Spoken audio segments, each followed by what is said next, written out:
ওই দেখ, সওদাগর মশাই ঘোড়ায় চড়ে যায়।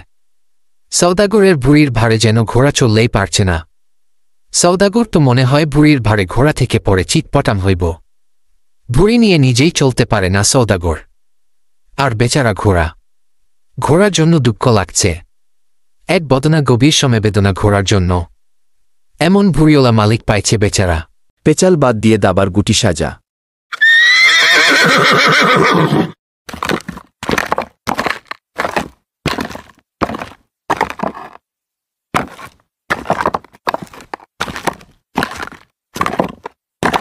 ও সওদাগর, কই যাও? দাঁড়াও একটু গঞ্জে যাই যে। পাশের রাজ্য থেকে এক বণিক আমার নিকটে আসছে, মশলা আমদানি করব হে যে। হের সাথে আলোচনা করতে যাইতাছি যে। তো একটু বসে যাও। আজকাল তো তুমি আমাদের সাথে একদম বসো না।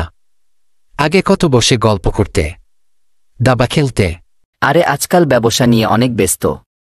কোথাও এক দণ্ড বসব তার জো নাই যে। হ্যাঁ, ব্যবসা বাড়ছে, সেই সাথে সাথে তোমার ভুঁড়িও বাড়ছে। একবারে ভুঁড়ি। ভুঁড়ির জন্য তো এখন ঠিক মতো বসতেও পারো না। তুমি চলার আগে আগে তোমার ভুঁড়ি চলে। আরে কি বলো যে? আসলেই ব্যবসার জন্য ব্যস্ত থাকি। ব্যবসার জন্য ব্যস্ত থাকো তা তো বুঝলাম, তবে এই ভুঁড়ি বানালে কি করে বাপু? রাজা বাদশাদেরও তো এমন ভুঁড়ি নাই। এই ভুঁড়ি দিয়ে তো ডুগডুগি বাজানো যাইব। ভুঁড়ি নিয়ে ঘুমাতে পারত নাকি? এরা দেখি আমার ভুঁড়ি নিয়ে মজা করতে শুরু করেছে যে। কিছু বলবো নাকি? না থাক, ওরা আমার বন্ধু মানুষ। কিছু বললে আমাকে খেপানো আরও বেড়ে যাবে যে। মানে কেটে পড়ি যে। বন্ধুরা, তোমরা খেলো, গল্প গুজব করো যে। আমি বরং যাই। বণিক আমার দোকানে বসে আমার জন্য অপেক্ষা করছে যে। ঠিক আছে, যাও। ভুঁড়িটার খেয়াল রেখো। দেখো আবার ফেটে যাবে তোমার স্বাদের ভুঁড়িটা।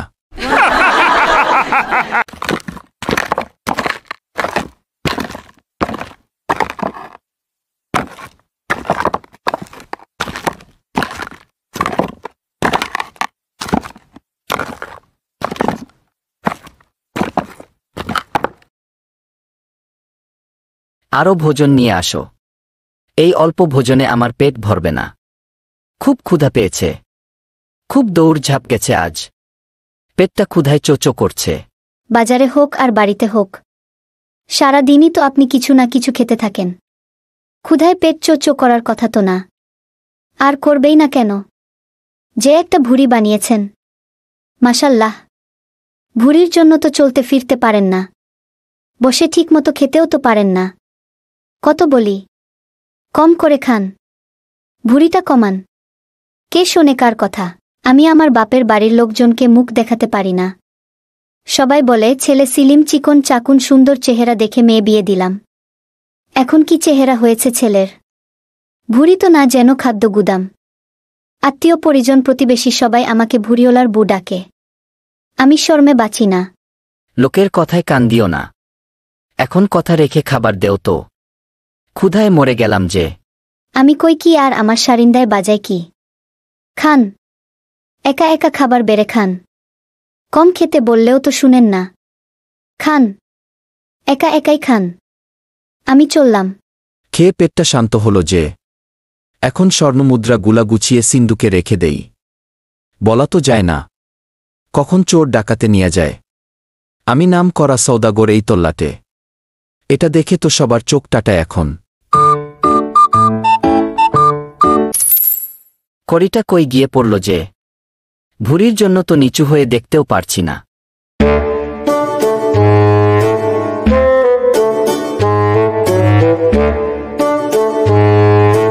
পেয়েছি, ওই তো কড়িটা পড়ে আছে যে।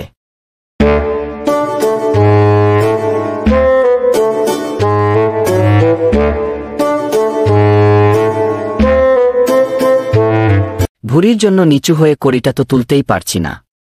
দাস দাসীদের তো ডাকাও যাবে না। তাহলে ওরা আমার অর্থ কড়ি রাখার গোপন সিন্দুক দেখে নেবে যে। কি করি যে? কড়িটা যে তুলতেই পারছি না। যাক, অবশেষে কড়িটা তুলতে পারলাম যে। তবে ভুঁড়িটা নিয়ে সত্যিই মহাবিপদ হলো দেখছি যে। এই ভুঁড়িটা নিয়ে বন্ধু বান্ধব সবাই ঠাট্টা বিদ্রুপ করে, বু করে ঘেন ঘেন যে। আসলেই আমার ভুঁড়ি নিয়ে উঠতে বসতে চলতে সমস্যা। কি করা যায়? ভুঁড়িটা কি কেটে ফেলব? তাহলে তো মরেই যাব যে। আচ্ছা, বৈদ্যের কাছে গেলে কেমন হয়? সেদিন বাজারে করিম মিয়া বলছিল মোল্লা নাসিরুদ্দিন হজ্জার ওষুধ খেয়ে সবাই ভালো যায়, তার কাছেই যাওয়া যাক। সে নিশ্চয়ই আমার একটা ব্যবস্থা করতে পারবে যে।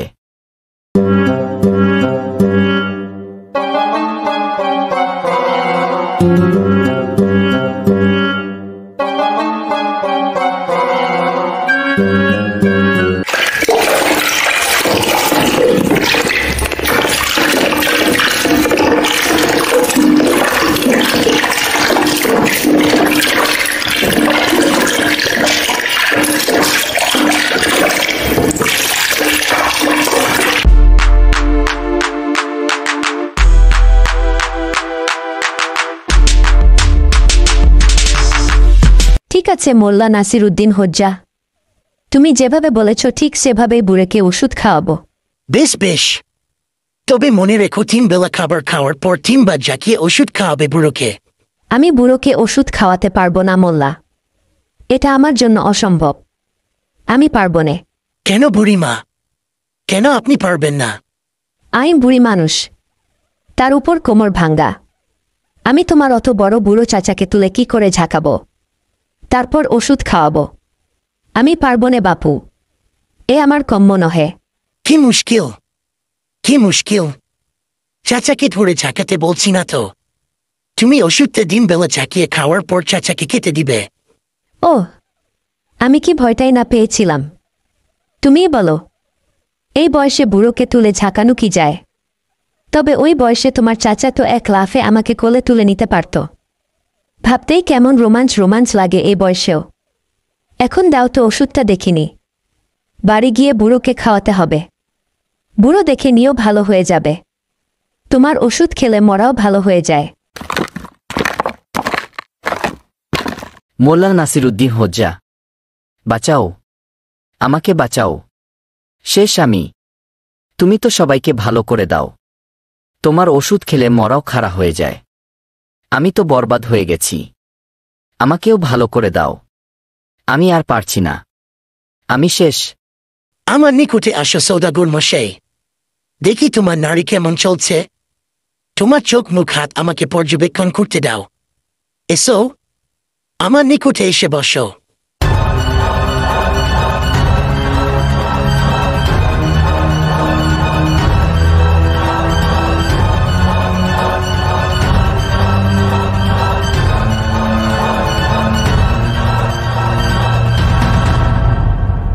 কি সমস্যা তোমার? বলো তো সওদাগর মশাই, কেমন বোধ করছো? একদম ভালো না যে। আমার ভুঁড়ি দিন দিন বেড়েই চলেছে। উঠতে বসতে পারি না, চলতে ফিরতে পারি না যে। স্বাস্থ্যটা দিন দিন এতটা বেড়ে চলেছে যে হাতিও ফেইল। আর ভুঁড়ি দিয়ে মনে হয় মানুষ বাজনা বাজাতে পারব। শুধু বাজনা না, নাচতেও পারব যে। ঘরের বউ থেকে শুরু করে সবাই হাসাহাসি করে।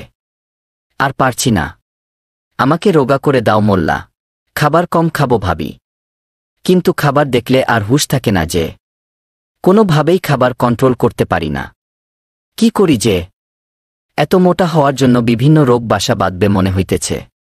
রোগ হওয়ার আগেই আমাকে মোটা থেকে রোগা করে দাও। তুমি আমাকে যে কোনো প্রকারে রোগা করে দাও। তোমাকে আমি 2000 স্বর্ণমুদ্রা বকশিস দিব। আমাকে শুধু রোগা করে দাও। এমন ওষুধ দাও যেন আমি খুব তাড়াতাড়ি রোগা হয়ে যাই। তোমাকে ওষুধ দেয়া আমার পক্ষে সম্ভব না। কেন? কি কারণে? তুমি তো সবাইকে ওষুধ দাও যে। আমার সাথে তো তোমার কোনো শত্রুতা নাই, তবে আমাকে ওষুধ দিবে না কেন? আমি তোমার সমস্যা বুঝতে পেরেছি, তবুও তোমাকে ওষুধ দেয়া সম্ভব না। তুমি এই এলাকার নাম করা চিকিৎসক যে। তোমার ওষুধ খেয়ে অনেকে ভালো হয়েছে জেনেই আমি এসেছি। না হলে আমার মতো নাম করা সওদাগর তোমার মতো সামান্য চিকিৎসকের বাড়ি বয়ে আসতাম না। আমার ধৈর্যের পরীক্ষা নিও না যে মোল্লা নাসিরুদ্দিন। কেন আমাকে ওষুধ দিবে না বলো। আমি তো তোমার চোখ চেক করেছি, দেখলাম তোমার চোখ ঘোলাতে। তোমার জিহ্বা চেক করতে গিয়ে দেখি ফ্যাকাশে। তুমি তো জানো আমি মানুষের ভাগ্য গণনা করতে পারি। তোমার হাত চেক করার সময় দেখেছি তুমি আর মাত্র কয়েকদিন বাঁচবে। কি বলছো এসব? ঠিকই বলেছি। কয়েকদিন বলতে কতদিন আমি বাঁচব যে? এই ধরো 15 দিন। এখন তুমি বলো তোমায় কি করে আমি ওষুধ দেই? হায় হায়, আমার কি সর্বনাশ হলো রে। আমি নাই, আমি শেষ যে। আরে এখনো তুমি শেষ হও নাই, তুমি শেষ হবে 15 দিন পরে। বাড়ি গিয়ে গিন্নিকে বলো ভালো মন্দ রেঁধে খাওয়াতে, আর পেলাপানদের বলো আব্বাজা ডাকাতটা ডেকে নিতে। হায় হায়, আমি শেষ, আর আশা নাই আমার যে।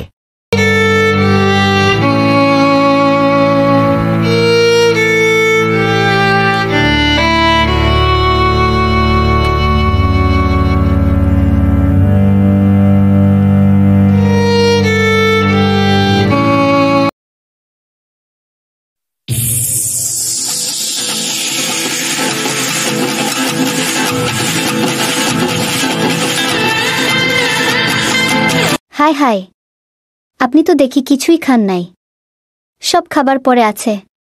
আপনি তো দেখি খাওয়া দাওয়া ছেড়ে দিচ্ছেন। আজ কয়েকদিন ধরে দেখতেছি আপনি খাওয়া দাওয়া ছেড়ে দিয়েছেন। সারাদিন মন মরা হয়ে খালি বিছানায় শুয়ে থাকেন, বাড়ি থেকে বের হন না একদম। ব্যবসা বাণিজ্য সব কর্মচারীর উপর ছেড়ে দিয়েছেন। কি হয়েছে আপনার? আমি আর বাঁচুম না যে। আমার কিছু ভালো লাগে না, না খাওয়া দাওয়া ভালো লাগে না কাজ। আমার এখন ঘুমও আসে না। উঠেন, কিছু খেয়ে নেন। বললাম না কিছু খেতে ভালো লাগে না, আমি আর বাঁচুম না। তুমি যাও, আমকে শুয়ে থাকতে দাও, বিরক্ত করো না যে। কি বাঁচুম না করছেন? আপনার মাথা খারাপ হয়ে গেছে নাকি? আমি টেবিলে খাবার রেখে গেলাম, উঠে খেয়ে নেন। এভাবেই চলতে থাকলো, কেটে যেতে থাকলো দিন। সওদাগর মশাই সব কাজকর্ম ছেড়ে দিয়ে সারা দিন ঘরে শুয়ে বসে থাকতেন মনমরা হয়ে। খাওয়া দাওয়া ছেড়ে দিলেন একদম, মরার আগেই যেন মৃতপ্রায় হয়ে গেলেন। একা একা বীর করতেন, আবোল তাবোল কথা বলতেন, রাজ্যের দুশ্চিন্তা যেন ভর করেছিল তাকে। পাগলের মতো সারা ঘর পায়চারি করতেন সওদাগর মশাই।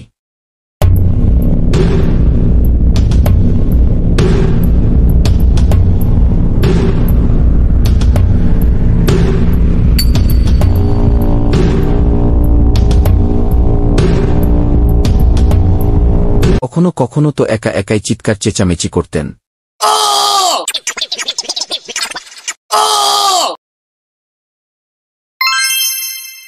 15 দিন তো পার হয়ে গেছে, আজ 16তম দিন।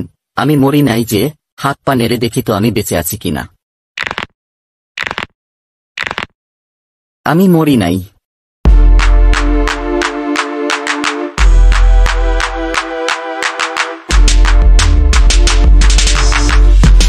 মোল্লা নাসিরউদ্দিন হোজ্জা বলেছিল আমি মাত্র 15 দিন বাঁচব। শালা বাটপার যে, হাত দেখে নাকি ভবিষ্যৎ বলতে পারে সে, নিজেকে কত বড় গণক ভাবে। আমি যাচ্ছি এখনই মোল্লার বাড়ি। মোল্লা কোনো চিকিৎসক না, কোনো জ্ঞানী গুণী ব্যক্তি মোল্লা না। মোল্লা একটা জোচ্চোর, ঠকবাজ। এটা আজ সবার সামনে প্রমাণ করে দিব আমি যে।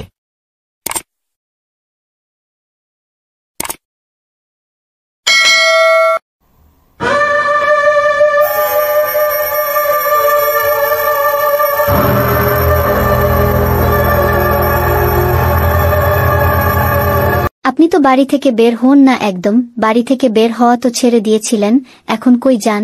তাও খালি গায়ে একটা মাত্র গেঞ্জি পরে, ফতোয়া পাঞ্জাবি কিছু একটা তো পরে যান। ওইসব ফতোয়া পাঞ্জাবি টাঞ্জাবি পড়ার সময় নাই, আমি জরুরি কাজে যাইতেছি। তুমি রান্না শেষ করো, আমি ফিরে এসে পেট পুরে খাবো। অনেক দিন ভালো মন্দ খাই না, মন মেজাজ ভালো ছিল না বলে আজ খাবো নাক ডুবিয়ে।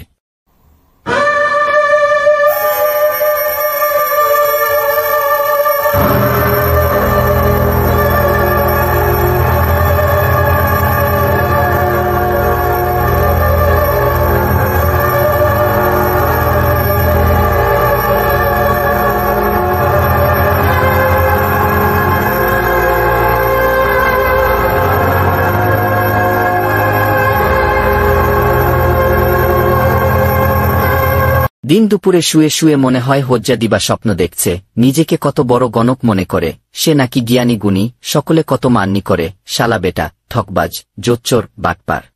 কি ব্যাপার, সাত সকালে আমার বাড়ি এসে এভাবে সাপসাপান্ত করে আমার 14 গোষ্ঠী উদ্ধার করছো কেন? কি হয়েছে? রাজ্য কি ধ্বংস হয়ে গেছে, নাকি রাজ্যের রাজা মরে তোমাকে এতিম করে দিয়ে গেছে? তার চেয়েও বড় কিছু হয়েছে। তুমি বলেছিলে আমি আর মাত্র 15 দিন বাঁচব, এই দেখো 15 দিন পার হয়ে আজ 16তম দিন, আমি এখনো দিব্যি বেঁচে আছি। তুমি তো ঠকবাজ, প্রতারক, বাটপার। আমি কোনো ঠকবাজ প্রতারক বাটপার নই। তুমি আমার কাছে এসে বলেছিলে তুমি রোগা হতে চাও, এবং তোমাকে রোগা করে দিতে পারলে আমাকে 2000 স্বর্ণমুদ্রা বকশিস দিবে, বলেছিলে কিনা বলো? বলেছিলাম যে। তোমার কি স্বাস্থ্য কমেছে? কমেছে যে।